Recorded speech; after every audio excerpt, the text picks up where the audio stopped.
மச்சான் ஏய் இந்த நாய் வேற கூப்பிடுறான் கண்டுக்காமலே போவோம் காதுல உங்களுக்கு ஏய் மச்சான் நாயா கூப்பிட்டுட்டே இருக்க எங்க காது வாங்காது நீ மட்டும் போயிட்டே இருக்கா இது கூட்டியா கூட்டலாவா சத்தியமா உன் காதுல உழல கால் ஊழுற மச்சான் எப்படா கூட்டா எப்படிரா உழும் எப்படி உழும் ஏன்டா நாயா ஐயப்பன் கோயிலுக்கு போனியா உன்னை சிப்ஸ் அல்வாவும் தானே வாங்கி வர சொன்னேன் எங்கடா எல்லாம் வாங்கி வந்தியா எங்கடா நான் எதுவும் வாங்கிட்டு வரலடா உன் கதெல்லாம் எனக்கு தெரியும் ஐயப்பன் கோயிலுக்கு போய் வாங்கி அந்த சிப்ஸ் எல்லாத்தையும் 10 நாளா நீ வெளியே வராத எல்லாத்தையும் உட்காந்து தின்னுட்டு இப்பதான் நீ வெளியே வர நாயா உன் கதெல்லாம் தெரியும்டா எனக்கு சத்தியமா வாங்கிட்டே வரல மச்சான் நானு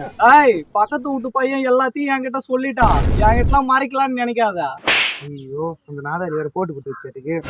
வாங்கி வந்த மச்சான் ஆனா வீட்டுல சொந்தக்காரங்களுக்கு கொடுத்துட்டாங்கடா தெரியும்டா 10 நாளா உட்காந்து அரைச்சிருக்க